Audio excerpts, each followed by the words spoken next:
Me. Welcome back to Nicholas Comic Corner Classic, Less Known Classics. This episode number 2250, 2252, and Doubleshot 2146. I got two armor trades. One came out issues that came out back in the late 60s, the other very recent. First up we have is Captain America Epic Collection Volume 3. Yeah, this one does kind of the way X out of the 60s, but there is a Volume 2. I'm going to get it with the Apollo app when it comes up. So, with that one, after review this one here, I will basically have the 60s for this one. Yep. So, this will collect issues 120 to 138. You're thinking, that's only like 19 issues. That's really short.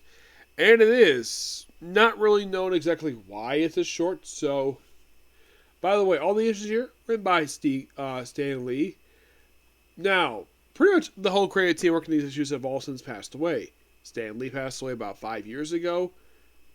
Yeah, I think it was 5 years ago.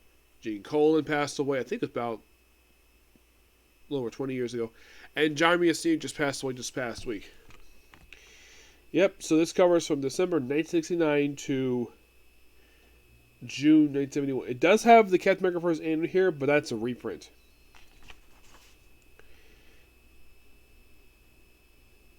Well, first we have Falcon and Cap basically just walking off doing it. He'll be back, don't worry. And basically and we have Nick Fury here who wears a slightly different attire than usual. It's not his normal Shield jumpsuit. And it's like, oh yeah, by the way, Nick Fury, and what way he's usually been picked over the years, he's usually like from the 60s up until about the 1990s, he was a heavy recurring character pages of Captain America associated with the government. Then we have MODOK appear. Yes, frickin' MODOK. Because of course MODOK. And then she fights a guy called Man Brute.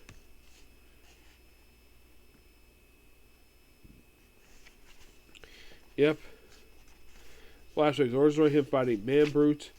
Yeah, it's nothing really special. Then we have issue 122 who fights a frickin' Scorpion. Yes, he fights the Scorpion. Which, yeah, in case you're curious, did Stan Lee create this character? Yes. Did Gene Colan create this character? No, because here's a strange little fun factoid about the Scorpion. Did you know that he was actually one of the last major villains that he created for the Spider-Man Rogues Gallery? I think it was like the last one because he left like about 18 issues after he became the Scorpion. So yeah, it's Cap versus the Scorpion. Of course, he basically struggles in the 70s, despite the fact he's been out of action for like 20 years. Yeah, then he fights against, and of course, Sharon Carter is missing, and of course, Nick Fury is an uncontrolled woman named Suprema who says, "Oh yeah, I'm the new director of S.H.I.E.L.D. and basically I'm taking over." And apparently, Nick Fury's got no problem with it, and yeah, basically, it's almost like a Hydra takeover. Now, here's something strange, though. Why the heck is Nick Fury wearing this suit for? He's supposed to be director of S.H.I.E.L.D. I guess that basically she took over. Yep.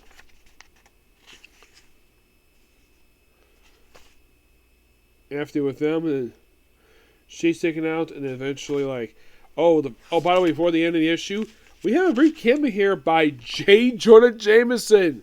Yes. Which I think was the first time he ever guest starred an issue of Captain America. Yeah. A guy who a lot of the times picked as the one superhero who he has a lot of respect for. He doesn't like other superheroes, but he loves Captain America. It's basically, he does not have one disrespect, basically, Old Glory.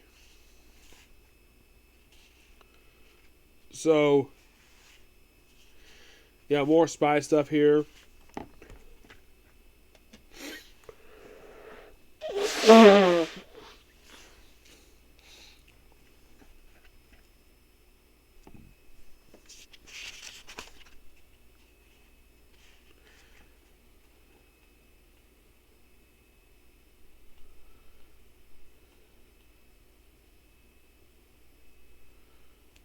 Yeah, so Cap is dealing with basically something he had disagreed with Sharon over her being participating in combat missions because he's from the 40s and he basically is just not feeling the same way as he is back then. So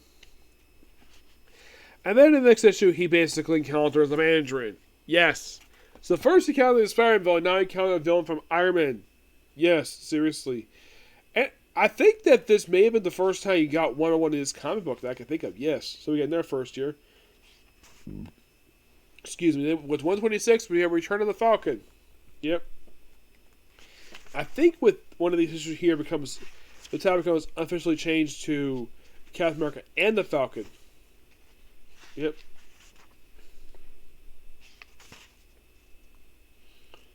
Yep. So Falcon at this point was just still okay. He just came back here for a one-off. But he'll be back. And of course someone calls him Traitor. There's Nick Fury stuff. This is weird stuff. It's weird seeing Nick Fury wearing a suit. Yes, it's weird seeing a suit because at this period of time, normally when I see him pop in these comics, usually he's wearing a SHIELD combat suit. Not usually a suit and tie.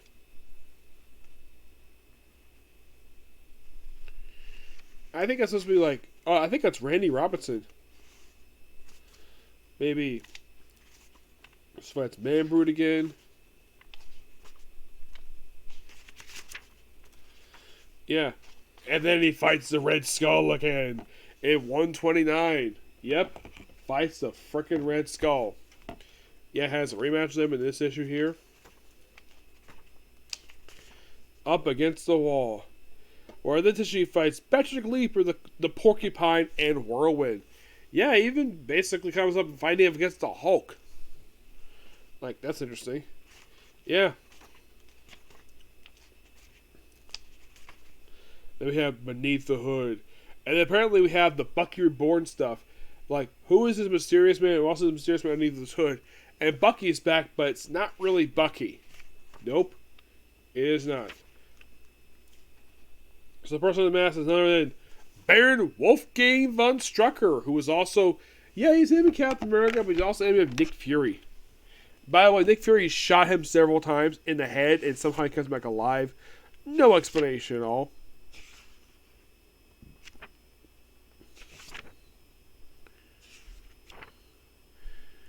Yeah, then we think like, oh, Bucky's back, and yeah, this is not actually Bucky. We have more, some stuff with AIM here. And Bucky turns on him, and he kind of dies-ish. And then we have the origin of MODOK in issue 133. Co-starring the Falcon. Yep, he returns here. A guy called Bulldozer. I don't think it's the guy who was part of the Wrecking Crew. I think it's somebody else.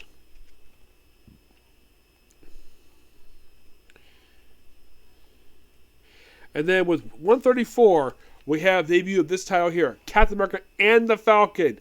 And this stays on here for almost 100 issues. I'm not kidding about that. It's similar what they did with over in DC with the with Green Arrow and Green Lantern Green Arrow. 134 was the start of this, and this lasted about, I think it was like 120. I think it was like 222. I think it was. Excuse me.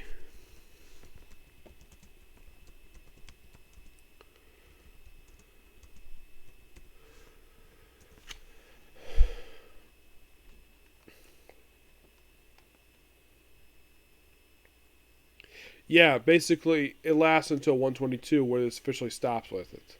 Mm-hmm. Or basically, he's his partner for almost 100 issues straight.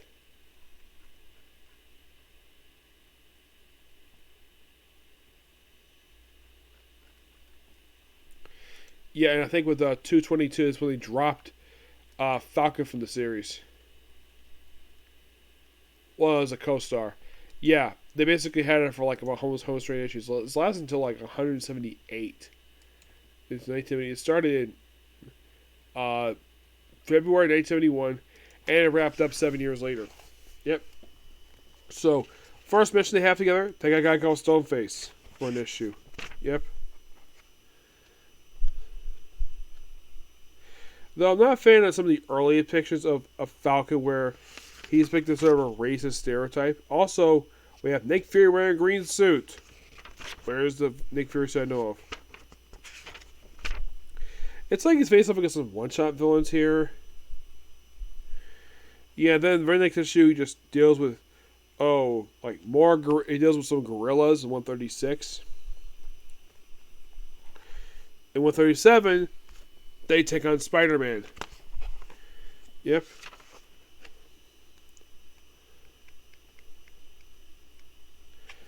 And then,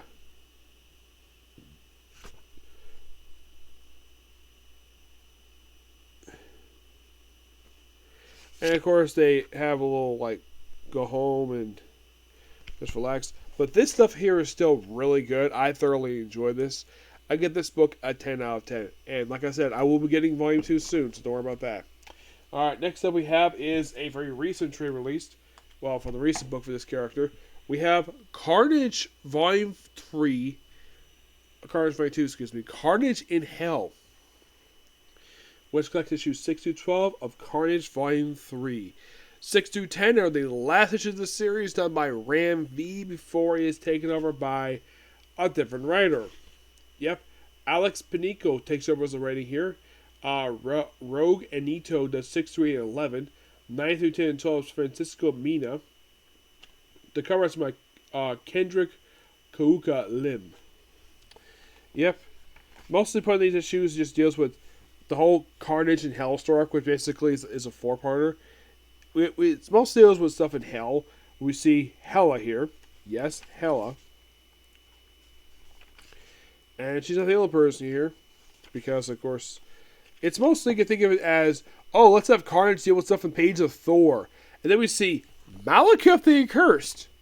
I'm thinking, wait, aren't you dead? And he is. This is him in the afterlife. Yep. He thinks he's going to be freed despite the fact he got eaten by Beast. We want some serial killer stuff here. It's quite interesting what it is. And yeah, that's what you can tell about the Carnage Hell stuff. It's basically Carnage in Niflheim. Well, basically in the realm of Hela. Yep, that's most of what this 4-parter is. Interesting way to wrap up this story arc here.